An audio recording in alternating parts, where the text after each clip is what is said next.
Com os candidatos a prefeito de Campos é um oferecimento. UENF, uma universidade a serviço da sociedade. Aqui é ciência. A SIC, a Associação Comercial e Industrial de Campos. Há 129 anos, comprometida com desenvolvimento econômico e social.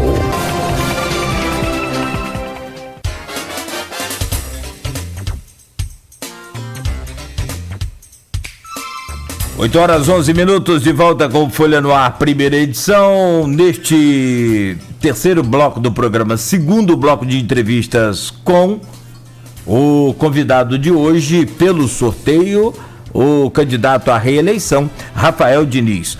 Volto do Partido Cidadania, volto com você, meu caro Aldir Salles. Rafael, a gente falou bastante sobre royalties, sobre arrecadação. Não tem como falar do município, da parte econômica, sem falar dos royalties em si. Tem toda essa movimentação, né, no Supremo, de adiamento.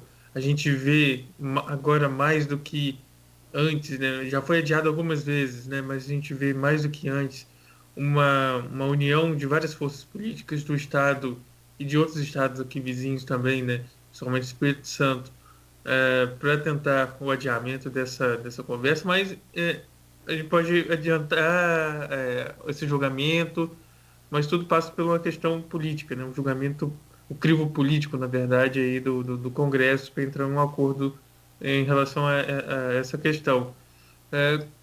Como administrar o município de Campos se houver a partilha dos royalties, e como atuar nesse campo político, nesse campo lá em Brasília, junto com essas forças estaduais? Primeiro, Aldir, né, a gente entender que a gente tem que separar as coisas. Por mais que possa haver que há divergência de pensamentos, né, oposição, situação, oposição, a gente tem que entender que cada um tem que cumprir o seu papel, seja eu hoje como prefeito, aquele que hoje é vereador, vereadora, quem é deputado estadual, quem é deputado federal, quem é deputada federal, governador, né, senador e o próprio presidente da República. Precisa entender a importância de estarmos todos juntos, independente de bandeira partidária, independente de grupo político ou de pensamento político, a gente entender a nossa missão de estarmos trabalhando juntos para poder evitar esse mal maior para os municípios produtores, para os estados produtores, onde estamos incluídos como Campos e o estado do Rio de Janeiro. Então, esse é um tema que, para mim, já está pacificado, né? Se eu precisar dar a mão a qualquer pessoa para poder defender os interesses da nossa cidade, nós vamos fazer, e já fizemos ao longo do nosso mandato, ao longo dessa discussão. Já estivemos, né, em vários ambientes debatendo e defendendo essa questão. Quanto presidente da Ampetro, que hoje estou licenciado por causa da candidatura, mas sempre debatendo de frente essa questão, na Câmara Federal, na Assembleia Legislativa, no Supremo Tribunal Federal, inclusive, discutindo lá atrás com o então ministro Dias Toffoli, na presença de vários outros parlamentares e lideranças políticas do nosso Estado. A gente fez isso e vai continuar fazendo para evitar, né, esse mal maior, né? E aí eu já entro na sua primeira, respondi a segunda, mas já entro na sua primeira pergunta, porque se já vivemos um momento extremamente difícil com a queda absurda de royalties que a gente vem enfrentando, imagino se houver essa redistribuição. Então, primeiro, é evitar ao máximo, se houver o julgamento, a Ampetro, né, se faz presente no processo, tem advogado constituído no processo para fazer a defesa, inclusive no momento oportuno, quando for pautada para a votação, né, a gente vai estar presente defendendo os interesses de Campos, dos municípios produtores de petróleo, junto ao governo do Estado, né, mas enquanto isso não chega, evitar que esse momento chegue, até porque nós estamos vivendo a pandemia, precisamos pensar se vivemos dificuldade financeira antes, já vivíamos antes e passamos a enfrentar ainda mais com a pandemia, vamos continuar enfrentando no pós-pandemia. Então a gente precisa minimamente adiar essa votação para que não haja nenhuma decisão, a possibilidade de nenhuma decisão desfavorável. E, obviamente, né, evitar que isso possa acontecer. Caso venha a acontecer, a gente precisa, primeiro, aguardar, né, quais serão os efeitos dessa decisão, a modulação desses efeitos. Tem gente que defende a possibilidade, acredito que remota, mas há sim a possibilidade de uma decisão com efeitos retroativos, ou seja, Campos ter que devolver os estados e municípios produtores aquilo que já recebeu lá de trás, tendo em vista que esse é um projeto de lei aprovado lá atrás. Então, isso pode acontecer, acredito que não é uma chance remota, mas isso também pode, e a partir de quando isso valerá. De qualquer forma, já é um alerta para a gente poder entender que poderemos viver dias imensamente mais difíceis desses dias muito difíceis que nós já vivemos.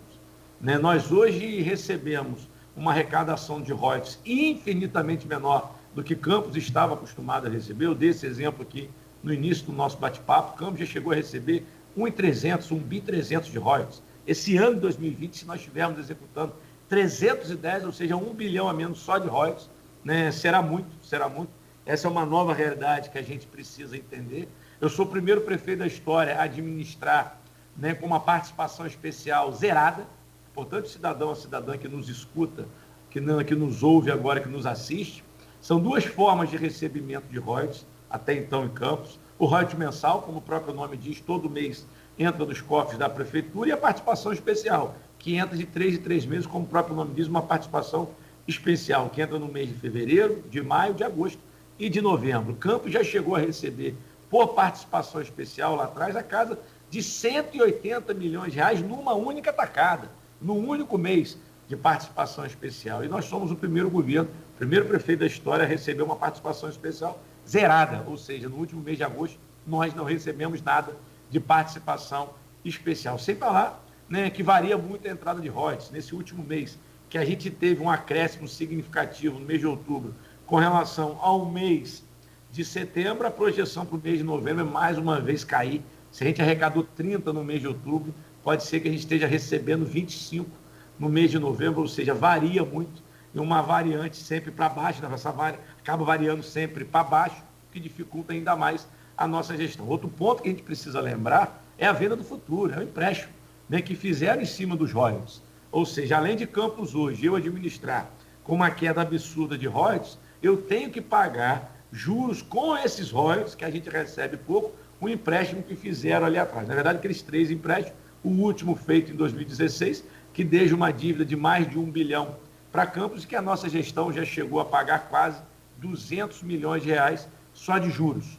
Né? Quanta coisa eu não poderia ter feito com esses 200 milhões de reais, 200 milhões de reais que eu tive que enviar diretamente, quase 200 milhões diretamente para a Caixa Econômica Federal para pagar de juros aquele empréstimo. Então, esse hoje é o cenário nosso. Por isso que eu digo, se tiver algum candidato achando que é fácil ser prefeito de Campos, é melhor desistir agora. Administramos com uma queda absurda dos repassos de royalties, administramos o primeiro governo com uma participação especial zerada, a próxima de novembro pode vir zerada também, sem falar que a gente paga todo mês em cima dos royalties, juros do empréstimo irresponsável, a chamada venda do futuro, que o governo passado realizou ali atrás. Rafael, eu vou pegar uma pergunta aqui dessa briga de foice escuro aí, como o Cláudio falou, ele tirou duas perguntas aqui, eu vou trazer uma delas que tem a ver com esse tema, da Thaísa Ecardi. Ela diz aqui: bom dia, por que você quer continuar administrando uma cidade que os recursos são insuficientes? E por que será que tem tantos candidatos querendo mesmo? Thaísa, é excelente a sua pergunta, bom dia para você também, obrigado pela sua participação. Essa é uma pergunta que eu tenho respondido muito e que, antes de mais nada, né, eu tive que responder a mim mesmo. Né, o porquê continuar sendo prefeito de Campos, querer continuar sendo prefeito de Campos, se a gente sabe que a gente enfrenta uma grave crise financeira e que ainda viveremos dias difíceis. Primeiro, Thaís, em 2016, quando eu me candidatei a prefeito de Campos, eu achava, sim, de verdade, que muita coisa era possível, ainda que imaginando um cenário administrativo difícil e financeiro difícil, nós não imaginávamos que seria tão difícil como nós encontramos. Uma grave crise financeira que só foi se acentuando, com exceção do ano de 2018, mas voltou a ser acentuada em 2019 e agora em 2020, sem falar na bagunça administrativa que a outra gestão deixou para nós arrumarmos essa casa. Se é naquele momento, entendendo uma outra realidade, nós fomos prefeitos, eu sou prefeito e chegamos até aqui hoje, mesmo com todas as dificuldades, não é agora que eu conheço a máquina administrativa, não é agora que eu conheço os números, que eu conheço a realidade financeira de Campos, que eu vou fugir.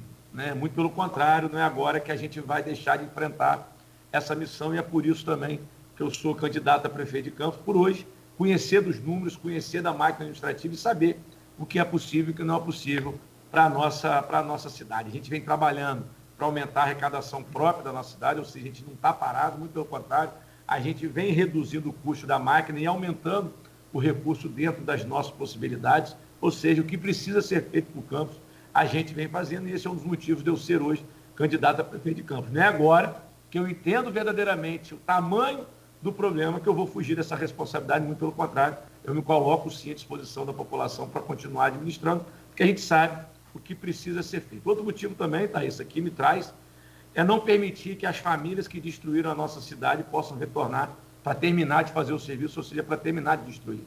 Né? A gente não pode permitir que a família Garotinho retome para Campos. Eu sei que, de repente, você pode ter questionamentos a mim, é um direito seu ter questionamentos a mim, mas a gente não pode permitir a volta da corrupção à nossa cidade, a gente não pode permitir a volta do desperdício do dinheiro público. Quando a gente fala desperdício, a gente fala da família Viana, tão responsável por tanto desperdício de dinheiro público na nossa cidade. Esse é um dos motivos também que me coloca como candidato a prefeito, para a gente continuar num processo de retomada da nossa cidade, mas especialmente porque hoje a gente conhece os números e a realidade administrativa e financeira de Campos. Rafael, outra pergunta aqui que chega dos nossos ouvintes, o Sileno Martinho Ribeiro pergunta: Rafael, que erros você cometeu no atual mandato e que não cometeria mais num possível próximo mandato? Bom, primeiro, bom dia para o Sileno, agradecer a pergunta. Essa é uma outra pergunta que eu tenho respondido. Na verdade, muitas das vezes eu tenho até me antecipado. Né? O slogan da nossa campanha é a coragem, né? A coragem precisa vencer. Eu tenho dito isso porque é verdade. Hoje é um ato de coragem ser prefeito de Campos, é um ato de coragem ser candidato a prefeito de Campos, mas não adianta nada eu ter coragem para ser prefeito, eu ter coragem para ser candidato, se eu não tiver coragem para ter humildade e reconhecer os nossos erros, os meus erros. Não dá para querer continuar sendo prefeito de Campos se a gente não fizer uma reflexão daquilo que nós erramos também. Errei, por óbvio que eu errei, todo mundo erra, ninguém acerta sempre, mas agora eu tenho que falar de mim, enquanto prefeito. A gente comete erros, a gente aprende e busca consertá-los de imediato. Há 3 meses, mais ou menos, eu tive um debate com as nossas diretoras e diretores, percebi ali um erro que eu estava cometendo com eles. De imediato, a gente pôde reconhecer e consertar, tomamos um outro rumo e acertamos, né, com relação aos diretores das nossas escolas. Estou dando um exemplo. A gente erra, sim, ao escolher pessoas para trabalhar com a gente. Essa é uma outra pergunta que eu respondo muito, e com certeza, Sileno, deve ser algum dos seus questionamentos ou de outras pessoas. Né? Atuar na máquina pública não é simplesmente saber, né, tomar as medidas técnicas necessárias, muito pelo contrário, é saber lidar com as pessoas, especialmente com o cidadão.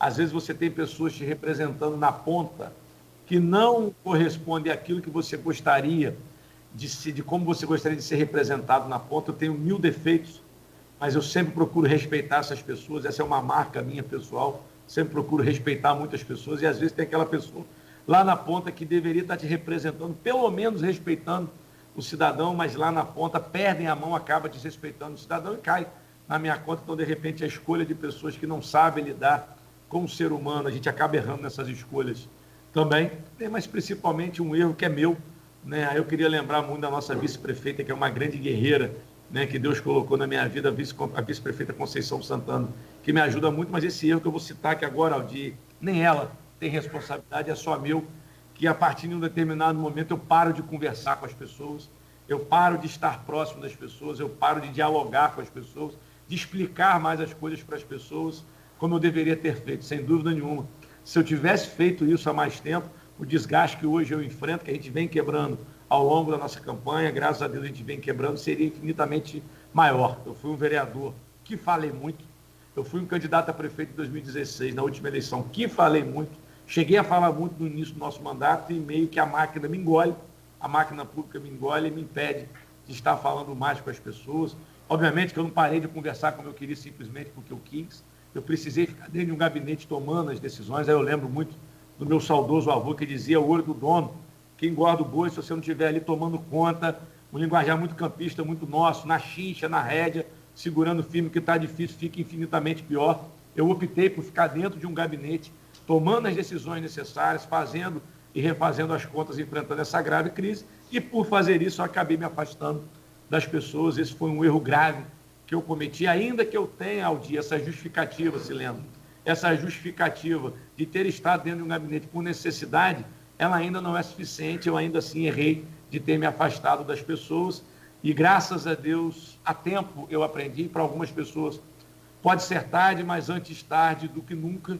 Eu aprendi que administrar não é apenas ter as contas aprovadas, que administrar não é apenas ser transparente, que administrar não é não ter problema com a justiça, nunca ter sido cassado ou afastado pela justiça, como, graças a Deus, eu nunca fui. Administrar também é dialogar muito com a população, e nisso eu falhei, e graças a Deus aprendi, estou reconhecendo o meu erro e com muita humildade pedindo desculpa às pessoas também. Rafael, falando um pouco sobre essa corrida eleitoral, na semana passada foram divulgadas 2 pesquisas, quase que simultaneamente.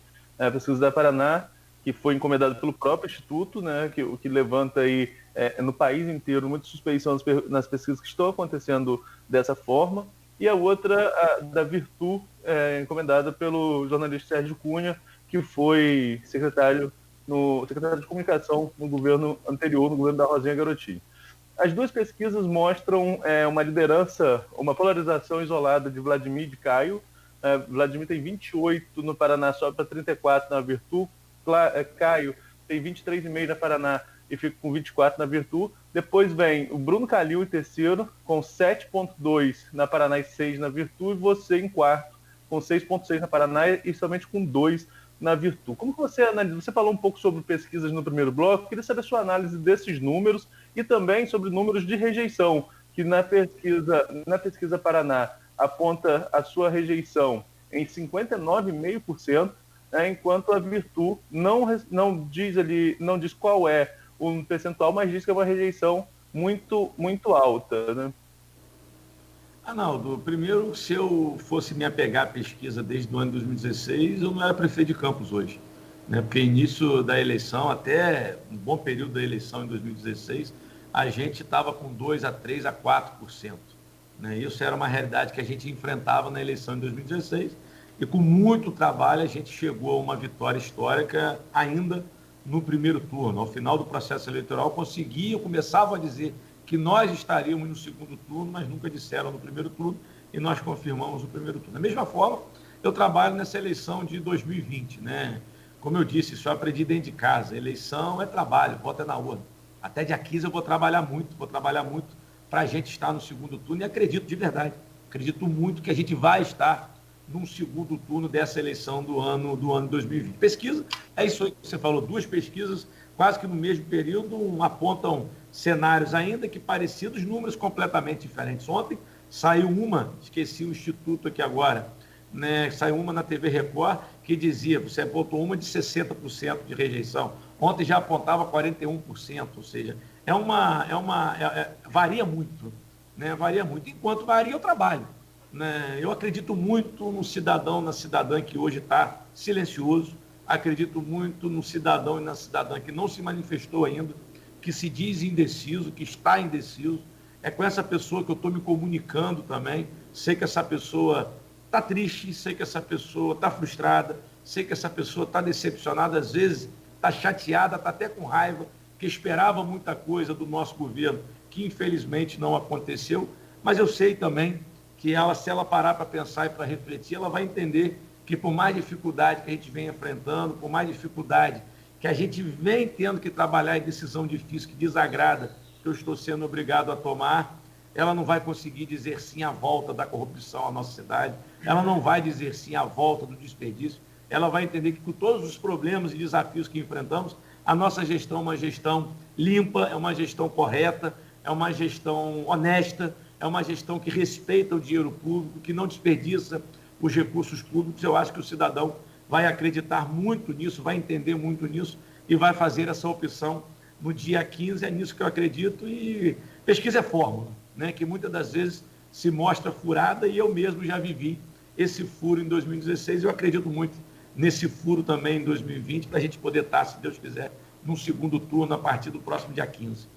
Rafael, você sempre foi, desculpa, só para complementar aqui, mas você sempre foi um bom analista de tabuleiro no todo, né? E não é novidade para você que qualquer lugar do mundo, quando se fala em rejeição, acima de 35, batendo 35, seria muito difícil para um eventual segundo turno. Nessa conjuntura que você se coloca como chegando ao segundo turno, dá tempo de reverter essa questão da rejeição, que como você mesmo colocou, uma está em quase 60, outra em mais de 40, para tombar isso para baixo de 35, essa linha aí considerada limite. Dá tempo? Com certeza não dá para a gente ter uma votação histórica de novo, Arnaldo, porque eu fui o prefeito que tive a coragem, que nenhum outro prefeito teve coragem de tomar as medidas necessárias para arrumar uma casa completamente bagunçada. Mas eu acredito muito que a gente vai alcançar os votos necessários para nos levarem ao segundo turno. Repito, né, a gente compreende a rejeição, mas ao mesmo tempo que existe uma rejeição, é uma rejeição possível de ser quebrada se o cidadão parar para avaliar, parar para refletir. Né, o que eu tenho pedido muito isso ao cidadão de Campos é que ele reflita o que fizeram com Campos com o dobro do dinheiro, o que a gente vem sendo, o que eu venho sendo obrigado a fazer com metade desse dinheiro, que é a realidade financeira de Campos hoje, inclusive pagando dívidas e pagando empréstimos que os outros fizeram, o que a gente quer para o futuro de Campos, né? Uma gestão que tem suas contas aprovadas, uma gestão que nunca foi afastada pela justiça, que foi cassada pela justiça, uma gestão que é transparente, uma gestão que disse não à corrupção. Então, eu acredito muito, né, nessa forma, né, de campanha, acima de tudo, de reflexão do nosso cidadão para poder fazer a opção correta no dia 15. Rafael, a gente já até citou no primeiro bloco, falando sobre o debate, né? Amanhã acontece um debate realizado pela Fidesc, que é o debate online, e que, segundo o Jefferson Manhães, o reitor do IFE, presidente do Fidesc, todos os candidatos estão confirmaram presença, né, nesse debate.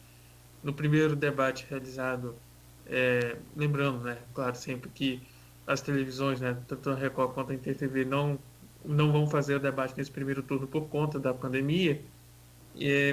No primeiro debate entre os prefeitáveis de Campos, realizado pela Carjopa, não teve a presença do Vladimir, do Caio, do Bruno Calil e do Beethoven, que no dia seguinte desistiu da candidatura para colocar a Carla Valesca, né, como cabeça de chapa do PSDB. Como que você avalia essa ausência desses outros candidatos nesse primeiro debate e o que você espera desse debate de amanhã da Fidesc?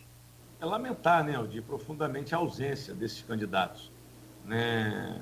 O debate é uma das ferramentas, ou se não uma das principais ferramentas, né, do processo democrático para garantir o direito ao cidadão de presenciar, né, o enfrentamento das ideias, né, com responsabilidade, né, com respeito, com educação, mas o enfrentamento das ideias para que o cidadão possa fazer as suas contas, a sua reflexão e a sua avaliação e, em cima disso, tomar essa decisão. Quando o candidato, né, se afasta do debate, foge do debate, ele simplesmente está dando as costas para o processo democrático, está dando as costas para o cidadão que quer ouvi-lo num confronto de ideias. Falar sozinho é fácil, né?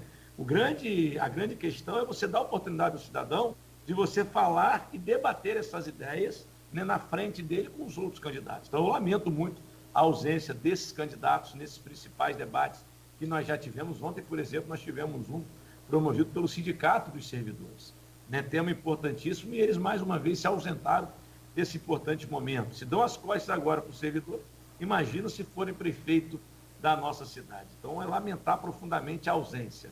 Né? O candidato Vladimir, a gente até espera isso dele, né? Porque ele, quando o hospital de campanha estava para ser montado, ele foi lá, botou a cara na reta, fazendo vídeo selfie, dizendo que era ele que estava trazendo. Aí, quando deu problema, ele fugiu. Quando começou o processo eleitoral, ele dizia que ele não era candidato, estava fugindo de ser candidato. Aí o papai vem, obriga ele a ser candidato. Então, a gente já está acostumado com o Vladimir fugindo, né? Essa é uma prática dele, né? Tem medo dos grandes enfrentamentos.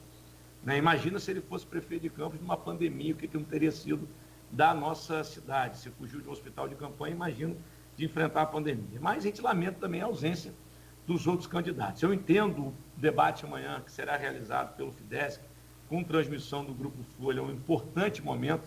Parabenizar desde já o Fidesc, até porque, né, foi a primeira instituição a anunciar a realização de um debate. Isso aconteceu, outros debates já aconteceram, mas quem deu o primeiro passo foi o Fidesc ao anunciar o debate, ainda que virtual, não será presencial, mas virtual, né, nesse momento que as grandes emissoras de TV aberta não estarão promovendo um debate. Então, antes de mais nada, parabenizá-los por essa iniciativa, confirmar a minha presença. Com certeza a gente vai estar presente no debate amanhã para poder garantir o direito ao cidadão de ouvir, né, os enfrentamentos, de ouvir os nossos questionamentos, de ouvir as nossas propostas, de sermos questionados para então ele poder fazer a reflexão né, fazer as contas que ele queira fazer e tomar a decisão dele para o próximo dia 15. Então, vamos estar presente amanhã.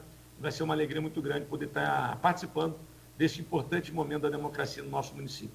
Só rapidamente, Arnaldo, perdão, antes, só para complementar essa pergunta, qual é o peso que você acha, Rafael, que vai fazer falta esse debate na TV aberta, tanto da Record quanto da InterTV nesse primeiro turno?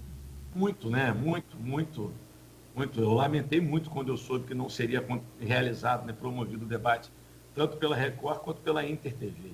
Né? Nós vivemos isso no ano de 2016, os dois debates foram muito importantes, para que a gente pudesse apresentar as nossas propostas naquele momento, para que eu me pudesse fazer mais conhecido para a população e, nesse momento, para que a gente possa enfrentar e, mais que isso, responder às dúvidas de muitos campistas com relação ao nosso mandato, especialmente aqueles que em 2016 acreditaram, que hoje têm os seus questionamentos. É com esse cidadão que eu quero muito conversar, que eu venho muito conversando, e esses dois debates seriam importantíssimos. Mas, se não tem, vamos trabalhar com as ferramentas que nós temos. Eu tenho atendido, dentro das nossas possibilidades, mas a quase todos os pedidos de entrevista. A gente tem debatido com vários segmentos, seja de esquerda, seja de direita, com vários influencers digital. A gente tem se colocado à disposição para promover esse debate, dando entrevista a todos aqueles que querem uma entrevista com a gente, para a gente poder dialogar com as pessoas. Então, a gente lamenta a ausência dos debates na TV aberta. Temos que aproveitar a oportunidade, né, que seja um canal de internet, que seja uma TV fechada,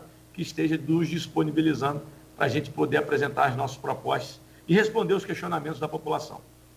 Rafael, quando eu acompanhei o debate da Cajopa, nas redes sociais ali, o pessoal comentando, apesar de muitas interferências, muitos problemas durante a transmissão, mas enfim, que acontece, coisa de internet, uma crítica que tinha ali é que você bateu muito na ausência de Vladimir e de Caio, e que teria atenuado um pouquinho sobre a ausência de Bruno Calil. Foi isso mesmo? Não, eu não me lembrei do doutor, né? Eu não senti falta do Bruno naquele momento. Depois que eu fui ver que a cadeira dele estava vazia, eu lembrei do doutor Bruno. Tanto que ontem, num debate do Ciprozep, eu lembrei, né, do Bruno Calil, né, a frase dele que mandam chamar o doutor. Estão chamando o doutor até hoje para o debate e ele não aparece. Então, foi mero esquecimento mesmo, né? Espero que amanhã ele esteja. Se ele não estiver, a gente vai estar lamentando a ausência dele também. Porque nesse contexto, fala-se muito em questão de composição para eventuais segundo turno. E também composições pensando lá na frente. Qual seria a análise que se teria? No eventual segundo turno, caso você não esteja, seria uma candidatura mais fácil de se apoiar, até mesmo pelo histórico de enfrentamentos políticos, a candidatura do Bruno. E caso nem o Bruno esteja, acredita-se que o grupo do Rodrigo Bacelar fará um grande número de vereadores, e isso poderia ter influência no julgamento político das suas contas lá em 2021 na Câmara. Você já ouviu falar sobre essa análise? Concorda com ela ou não de alguma forma? Arnaldo, a gente escuta de tudo, né? E o processo político, o processo eleitoral, sempre passa por essas contas também. Mas a única conta que eu faço, a única luta, o único enfrentamento que eu e meu grupo político nós temos é de estarmos no segundo turno, né? A partir do dia 15. É esse trabalho que a gente vem realizando até hoje, que a gente vai estar realizando até o próximo dia 15, entendendo que a gente vai estar no segundo turno e a partir dali a gente conversar com quem quer que seja, que queira estar apoiando a gente também. Rafael, essa é uma pergunta que eu tenho feito, nós temos feito aqui a todos os candidatos na segunda rodada, independente de posição em pesquisa, independente de qualquer situação. É essa questão do segundo turno. É claro que, como você já colocou várias vezes, todos os outros se colocam como pretensão de chegar ao segundo turno e que estão trabalhando para isso. Isso a gente não tem dúvida. Mas, eventualmente, não estando, há algum plano de governo desses colocados, dos 10 colocados, em que você vê alguma possibilidade de composição? Arnaldo, eu não tenho dialogado com nenhum outro candidato a respeito de segundo turno, e se eu tivesse que fazê-lo, eu estaria debatendo com eles, né, a forma deles estarem nos apoiando. Mas não há discussão minha, muito pelo contrário, por acreditar muito que estaremos no segundo turno, a gente está focado único e exclusivamente no nosso processo eleitoral. Assim eu vou até o dia 15, esperar que as urnas a população possa se manifestar nas urnas, a gente vai respeitar a decisão, qualquer que seja a decisão, mas eu acredito muito na reflexão do cidadão campista e na decisão dele a favor do nosso trabalho para a gente continuar administrando a nossa cidade. E você recebeu algum contato de algum? Você disse que não está conversando com ninguém, mas você já chegou a receber algum contato de algum outro candidato? Não, a gente, né, eu tento me afastar ao máximo desse momento, obviamente, né, que querendo ou não, os grupos políticos, todos eles se comunicam, existem pessoas que já fizeram parte de um grupo, que já fizeram parte de outro grupo, não, eu enquanto candidato não dialoguei com nenhum outro candidato, o meu caminho é continuar trabalhando muito para que a gente possa estar no segundo turno. Arnaldo falou, né, sobre a Câmara. Você conseguiu manter uma maioria na Câmara durante esse período, seu 3 anos e quase 4 anos aí, finalizando o seu primeiro mandato. Mas nesse último ano foi uma relação um pouco mais turbulenta, né, com a cisão da Câmara, com esse terceiro grupo do Bacelar. Você teve algumas derrotas importantes no Legislativo. Qual a sua relação? E houve um esvaziamento também da sua base nesse período. Qual a sua relação hoje com a Câmara? O que você espera dessa nova Câmara Municipal? Primeiro, o meu total respeito à Câmara Municipal, né? Uma coisa é você respeitar, outra coisa é você concordar ou discordar. Eu já fui vereador, né? Sempre cobrei muito respeito ao Poder Legislativo, né? Porque hoje eu ocupo outro poder, né? Que é o Poder Executivo, que eu vou simplesmente ignorá-lo. Muito pelo contrário, meu total respeito ao Poder Independente, Poder Legislativo, no caso municipal, a Câmara Municipal. A minha relação com os vereadores é a mais respeitosa possível. Repito, respeito é uma coisa, concordar e discordar é outra coisa. Nós acabamos com aquela ideia que existia no governo passado de que a Câmara era um puxadinho do Executivo, muito pelo contrário, muito embora vereadores fizessem parte da nossa base governista, sempre tiveram liberdade para poder criticar, para poder questionar, para apontar caminhos diferentes, sempre houve isso. Muitas das vezes eu era questionado por isso. Poxa, Rafael, como é que você aceita um vereador que faz parte do seu grupo político, faz parte da bancada governista e está te criticando? Qual o problema? O vereador é independente para isso, né? A gente tem que respeitar todos os projetos que nós enviamos à Câmara Municipal, todos os projetos foram debatidos exaustivamente, não teve nada empurrado goela abaixo, muito pelo contrário, debatido com a Câmara e também com a sociedade civil organizada, quando o momento exigir. Então, essa sempre foi a minha relação com a Câmara. Por exemplo, no ano passado, nós enviamos alguns projetos que a Câmara não entendeu por bem votar. Nesse momento, eu discordei completamente da Câmara Municipal, fiz esses questionamentos publicamente, porque por mais que você tenha divergências políticas, a gente tem que entender o momento que o município vive, ajustes precisam ser feitos, não pode apenas o prefeito ter coragem, todos temos coragem de enfrentar. Discordei da Câmara, mas respeitei a decisão. É um poder legislativo independente, tem independência, né, e autonomia para tomar suas decisões, mas discordei que era sim necessário a gente estar fazendo aqueles ajustes, e essa sempre foi a minha relação, e que, continuando como prefeito, vou continuar tendo com a Câmara Municipal, né, pedindo que a Câmara compreenda os desafios que nós temos enquanto gestor e, mais que isso, enquanto cidade, né? Muitas decisões o prefeito pode tomar sozinho, mas muitas delas a gente precisa da concordância da Câmara Municipal, da chancela da Câmara Municipal. Então é importante que a Câmara entenda esses grandes desafios que nós temos que ter coragem para poder enfrentar. E outra questão, Aldir, que você perguntou também, é o processo eleitoral, né? Eu nunca trabalhei obrigando ninguém a estar ao meu lado. É bem verdade que muitos sempre estiveram e na hora a Vera resolvem pular do barco, né? Buscar, de repente, um caminho mais fácil, mas para fazer política comigo, para fazer política com Rafael Diniz, a gente sabe que é o caminho mais duro, é o caminho da luta, é o caminho da responsabilidade, é o caminho da coragem, não é o caminho da facilidade. Então, muitos desistiram de estar, mas é um direito das pessoas. A gente tem que parar com essa história em Campos, né, que se está contra mim é inimigo e não vale nada. É um direito da pessoa. Se eu tenho o meu direito de escolha, qualquer cidadão tem o seu direito de escolha. Mas, independente daqueles que queiram estar ou não, muitos estão ao nosso lado, pessoas que acreditam no nosso modelo de governança, pessoas que acreditam que sim, pode até discordar de mim, mas sabe que a gente está tendo coragem para tomar as medidas que são necessárias, que nunca tiveram coragem de tomar, medidas essas que trazem sim um desgaste, mas entendem que é melhor ter um prefeito que tem coragem, né, de muitas das vezes tomar uma medida que desagrada, mas tem um prefeito que faz aquilo que é certo. Candidato. Nós tivemos prefeitos que sempre pensaram em voto e esqueceram de administrar. A gente primeiro administra para depois conseguir o voto em decorrência da boa administração. Perfeito. Bom, são 8h46. Nós vamos ao intervalo.